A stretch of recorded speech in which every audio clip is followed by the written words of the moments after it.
11假期期间，数十城举办线上、线下形式的房地产交易会，通过发放住房补贴、消费补贴、减免不动产登记费、契税补贴等优惠措施，鼓励住房消费。然而，以城市群战略、人地挂钩、金融稳定、房地产税为主的房改政策失败，除非北京跌到每平米2万左右，二线城市跌到每平米4000元左右，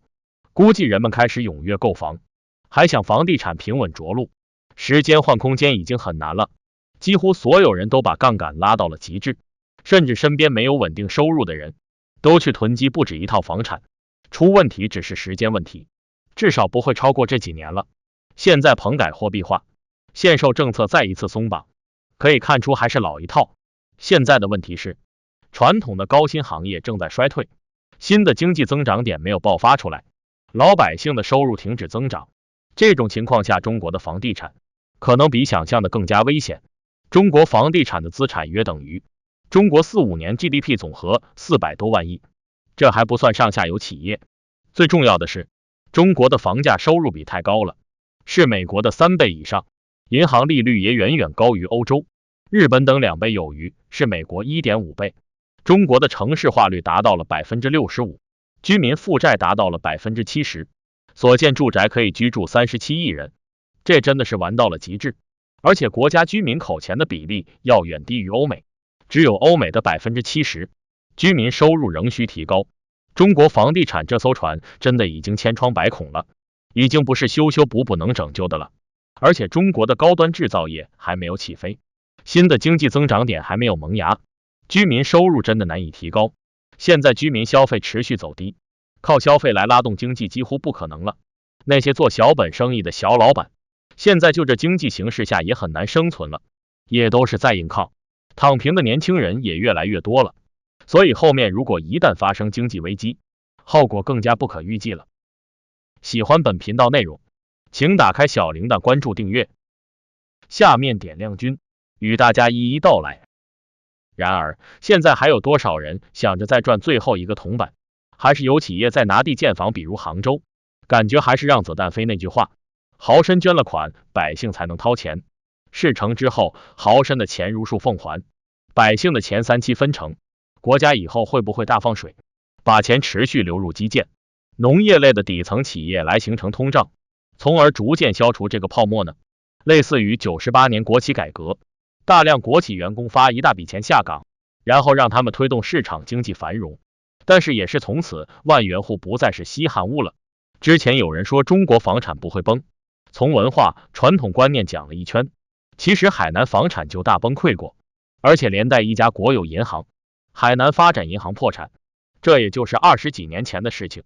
某些大佬提前跑路躲过一劫。目前中国贷款买房比例高达大约 90%，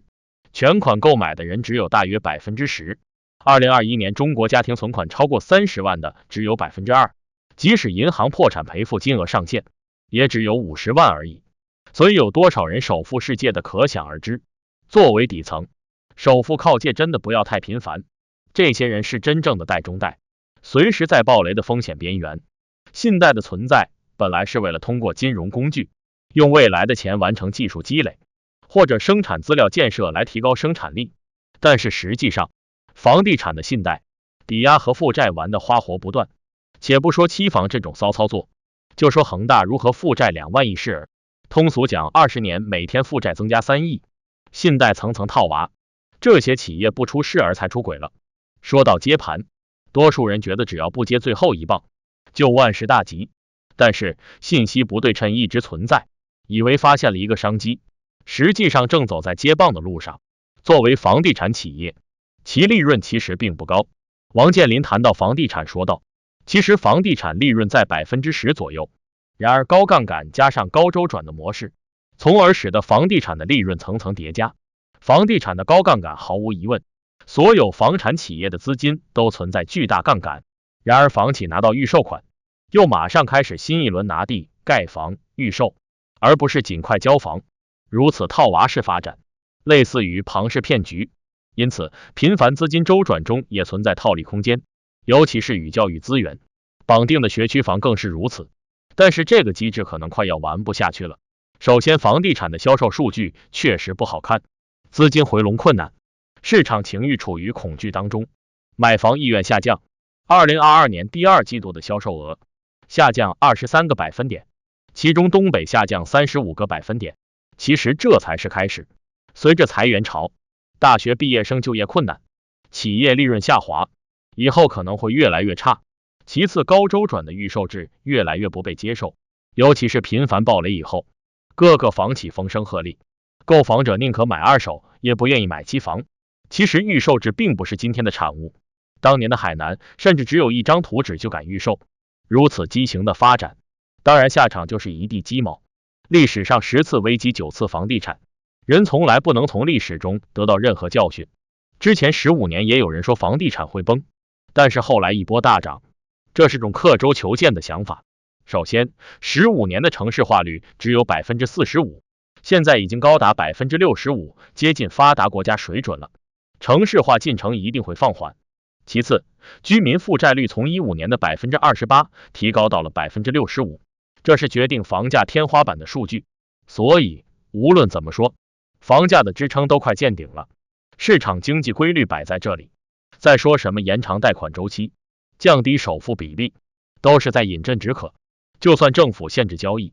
出台限跌令，只是维持了纸面财富，有什么用？房地产是货币的蓄水池，如果房价倒了，白菜得51颗，这是不对的。房地产从来不是蓄水池，反而是货币超发的导火索，居民财富的稀释器。银行超发的货币大约 30% 流入了房地产，来对冲其中的债务，这直接导致了货币的大规模贬值。更有甚者，就算房地产暴跌，房地产积蓄的财富真的能流出来吗？并不是，现在所谓的钱更像是一种信用，一种债务。房地产的套娃抵押机制大大增加了货币乘数，换句话讲，就是凭空多出来了很多钱，而房价大跌只是跌去了这部分而已。1990年后，日本进入失去的20年，房地产暴跌，财富缩水，陷入长期通缩之中。所以白菜50元一斤不可能的，这个不光是房地产的前景，可能也是大多行业的前景。不管怎么样的商品，都需要买卖的商业行为来变现，商品的增值还涉及到增值税这一支柱税收。然而，未来很长一段时间内，消费会持续疲软，制造业尤其是低端制造业会持续走低，甚至最终大幅度影响就业率。中国的发展确实很快，有很多发达国家都没有的军事技术、航天技术、通讯技术，有东风41、国产航母、超音速导弹、歼20，甚至独此一份的空间站。但是问题仍然有很多，比如也拥有极高的基尼系数，大约 0.48， 远大于欧美 0.4， 以及较低的工资性收入 GDP 比例 8%， 前者说明贫富分化仍然巨大，这也是政府反复提到共同富裕的原因。超过 0.5 就会出现大的社会问题，后者是我们的收入占 GDP 的比例，这一数据远低于发达国家的 50%， 这说明居民收入占生产总值的比例仍旧太低，只有老百姓真的富起来了，才能真的提高内循环。对于没有原始积累的国家，需要用这些财富来搞建设，但是这个游戏肯定不会一直持续。苏联就是前车之鉴，网上的躺平族、废宅文化就是这一问题的缩影。因为看不到希望，接下来不管用什么方法，必须提高居民收入，不然大多数行业的下场是一样的，越来越多的大企业会出问题，甚至不值得上热搜。只是房地产是最先爆的，提高收入除了撒币，要不就是新技术突破，但是后者可遇不可求。现在的风口行业包括新能源，其实都没有真的革命性技术突破，所以未来房地产的日子可能会很难过。按照2021的平均工资来除以人均 GDP 来算，这个值大约是 23%， 但是据招商银行的大数据统计显示，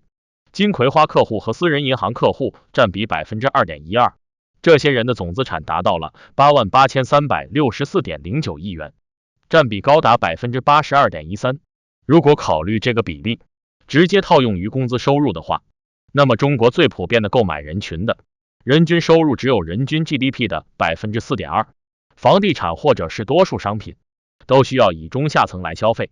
即使富人囤地，也是为了最后卖给底层，所以最终这个问题还是无解。苏联休克疗法寡头瓜分了国有资产，经济一塌糊涂，穷人连吃饭都成了问题。以后先富带后富，这一契约需要富人认真履行了。毕竟那帮企业家很难忽悠00后了，买房都需要贷款，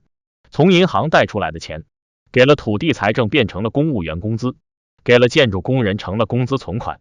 给了开发商上下游企业。贷款越多，社会上的货币越多，也就派生了更多的货币。而随着房子的价格上涨，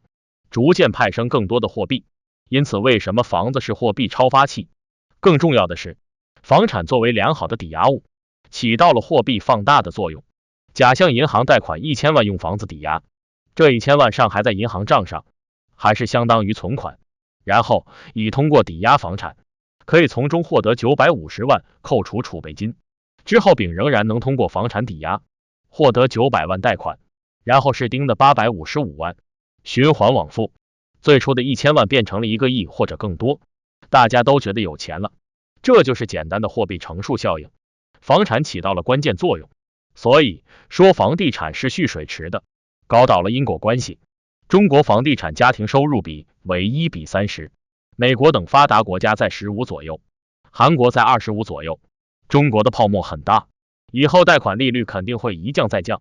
最终达到一个类似于西方的较低值，从而进一步刺激房地产市场。受新冠疫情的影响，不少企业停工停产，资金流缺乏，不少人因此面临降薪失业的窘境，收入增速放缓，即便咬牙付了首付，后期还是得背负20年乃至30年的房贷。一旦收入无法支撑月供，那最后将得不偿失。时代的一粒沙，落到个人头上就是一座山。不知道各位朋友都有什么样的意见和看法？欢迎在评论区中留言讨论，期待你们的精彩评论。仁者见仁，智者见智。本期分享到此结束，感谢你的观看，下期再会。